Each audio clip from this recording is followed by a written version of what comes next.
Well, hello and welcome to another edition of Mindmaxing podcasts. And I'm delighted to be here with David Schejbal, who is the president of Excelsior College and someone who I've admired and enjoyed listening speak many, many times over the last 8 or 10 years. I've followed David's career as he's moved to really interesting institutions from the University of Wisconsin system to Marquette, and now he is president at Excelsior College, who I believe is pivoting well and positioned very well to actually take advantage of, in a positive way, of the new environment that we see ourselves in.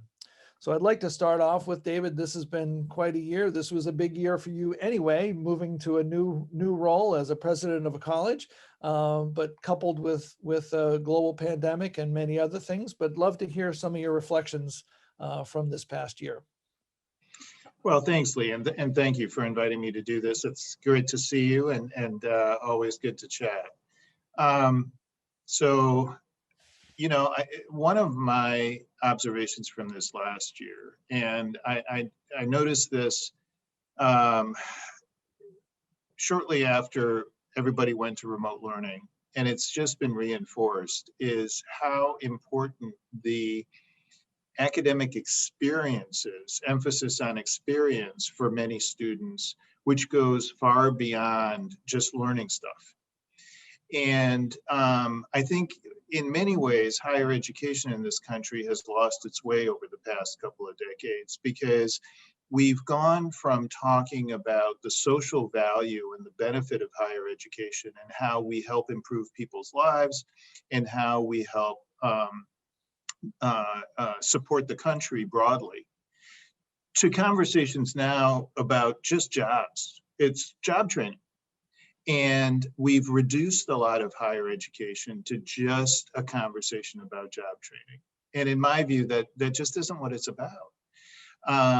If we look at the truly nationally transformative impact that higher education had as a result of the GI Bill, for example, we need to resume conversations like that about the future of this country and how higher education can help it. Now, no institution can do that on its own, and I'm certainly not Pollyannish enough to think that Excelsior can do it, but what we can do is we can really focus on helping to create holistic learning experiences for our students. So we know what that looks like for an 18-year-old, right? It's a college campus, it's dorms, it's drinking on Thursday nights, it's going to classes and hanging out with buddies. So what's it like for a 35-year-old? I think it's authentic, meaningful conversations. It's talking about jobs as one piece of the learning experience. It's also talking about personal growth. It's talking about increasing meaning. It's talking about connection with family and communities and engagement in the society in which people live and what that means. And it's talking about making a real difference in combating some of the national and global challenges that people are worrying about, whether it's social justice, whether it's climate change, whether it is the general decline of the economy, whatever it may be, but really having conversations on that scale rather than what training do I need to get to the next gig. So that's my spiel.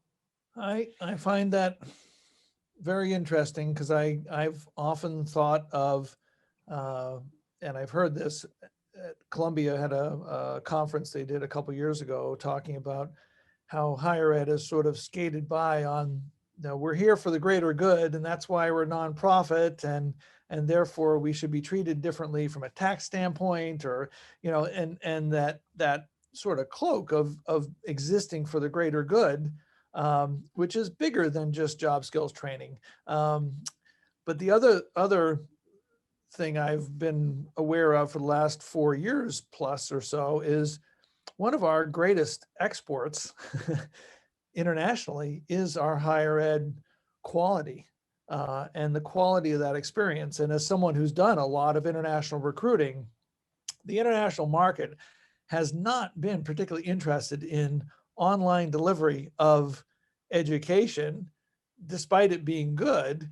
The real value proposition for an international student is coming to the United States and being, maybe it's not drinking on Thursday, but being in that campus and being in America and so forth. And so I'd be interested in your thoughts as you're seeing COVID impacting all of us.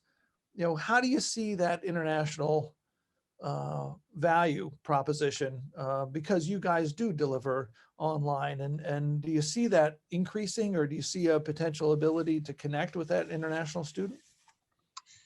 Well, I do, but I agree with you 100%. I think for international students, it's the American experience, right? It's not just the college experience; it's the American experience, and that it's very difficult to get that online.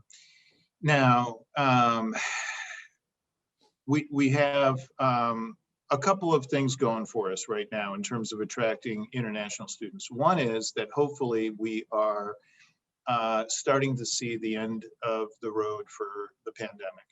So let's imagine that a year from now, international travel will have resumed fairly robustly, and students will be able to travel unrestricted back and forth.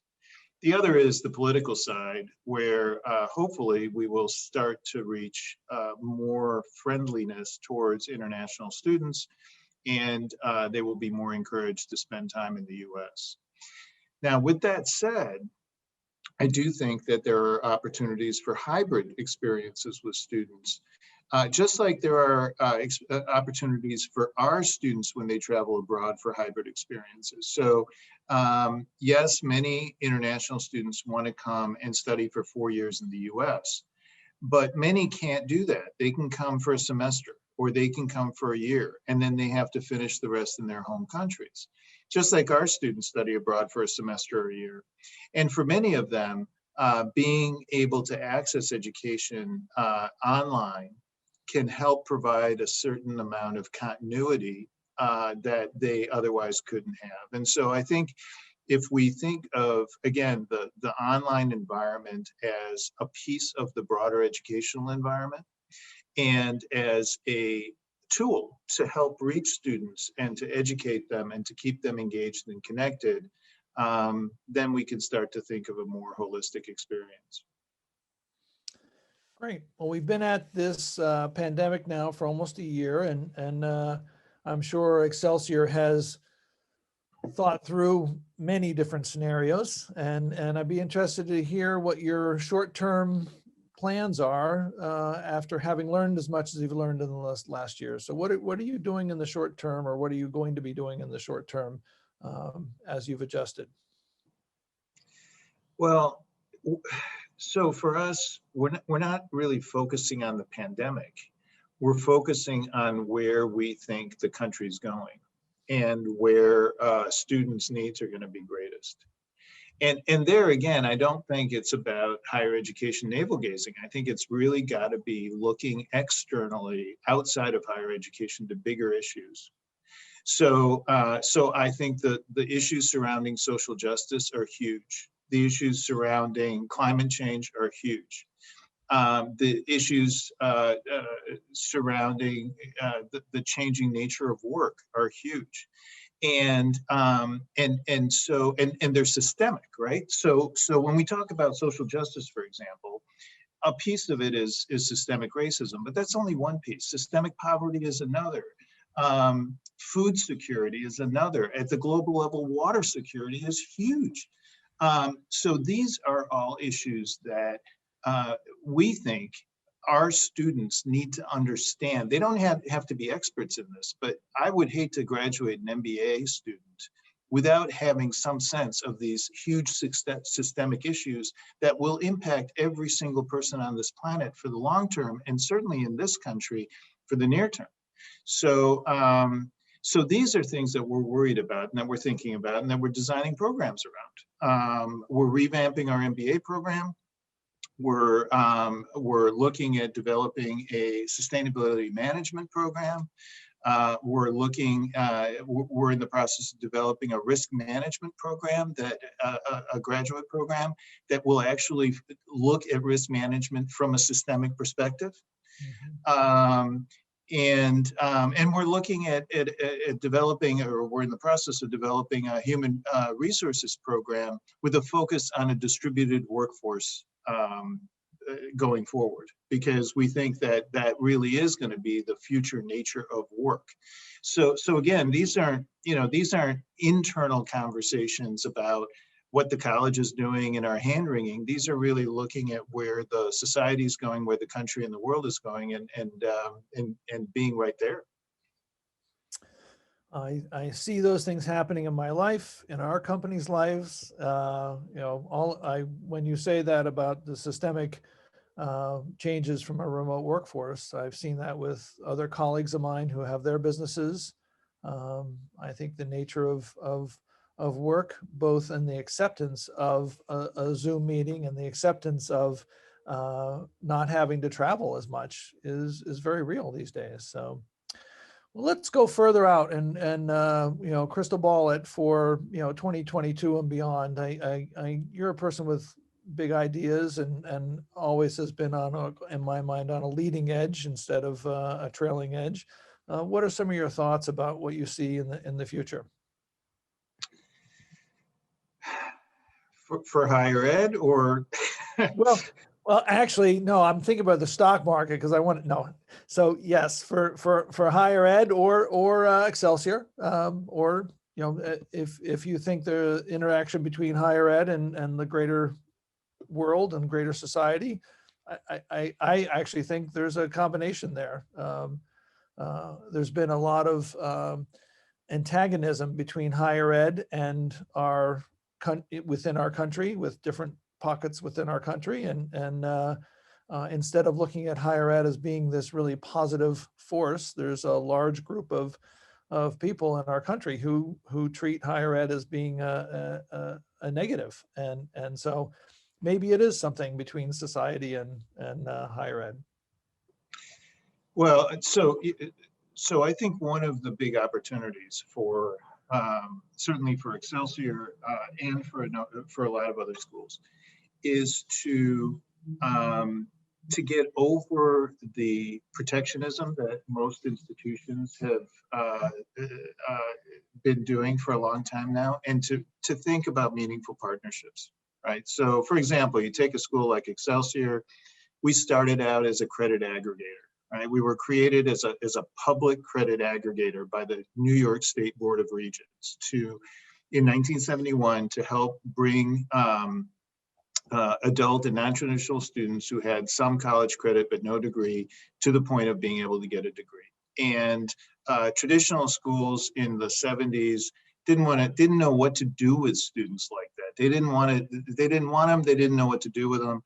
And so New York stood up what was then called Regents College to help make sense of all the credits that these students had. Well, Regents College evolved, eventually became Excelsior, and it went from a public institution to a private nonprofit, which is what we are today.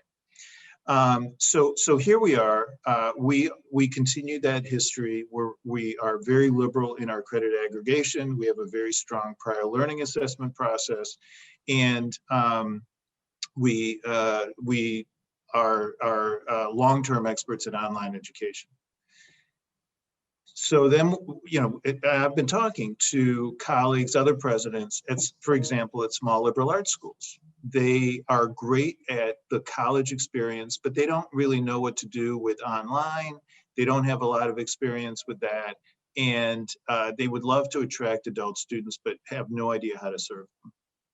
Well, that could be a really powerful partnership, right? Where Excelsior can help expand their market, and they could help also connect us to more traditional students, and we could help each other.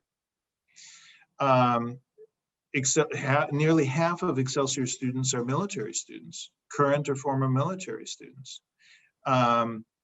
We're talking to some big R1s in figuring out how we help connect our students for instance, to their professional certificate programs, and how we can create pathways from certificates to degrees, where those are ones, those institutions won't accept their own credit for their own degrees, right? From their certificates. So I think these are pathways that we can create for students. And if we can create an ecosystem that allows students to maneuver from one institution to another and to take advantage of what various schools have relative to the particular place in life that any given student has at any given time, then we're doing students a real service. You know, we're talking to an HBCU school, for example, right? They have students who go through, just like any other school, they have students who go through different stages in their lives, even if they're in the 18 to 22-year-old. Suddenly they have to drop out of school for various reasons. They run out of money, or their parents need help, or they get a job, or they want to travel, or, you know, you name it, right? So rather than losing those students, or having those students go to some unaffiliated community college or another university, why not create real consortia of institutions where students can take advantage of other schools within the consortium to take online classes, for example, and yet finish the degree from the school where they first started, right? So I think that for smart schools going forward, if they can create some of these really useful consortia for students, that could be a tremendous asset and transformative for students. And it might help really schools that are struggling right now stay afloat and build their student enrollments. I think that's a really neat thought, and there's a lot more in common from the different schools that we've worked with than there are things that are different. And I'm constantly struck at the artificial or very real barriers that exist between sharing credits and so forth. I think that's I would hope that if this catalyst of gets people to work together more, I think that would be terrific.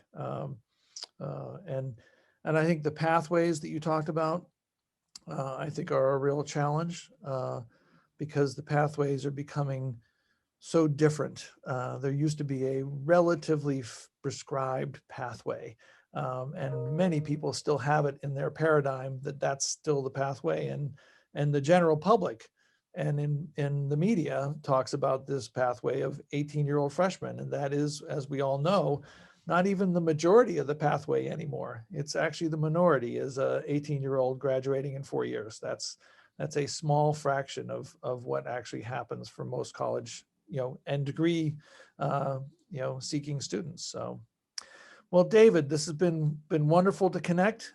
Any closing thoughts or any closing comments? Well, I just want to thank you for reaching out. It's always great to connect with you, and glad to have this chance. And if there are schools out there that are interested in forming partnerships, have them give me a call. Always happy to chat. Great. Well, thank you very much, and we appreciate another Mindmaxing podcast with David Schejbal from Excelsior College. Thank you, David. Thank you, Lee.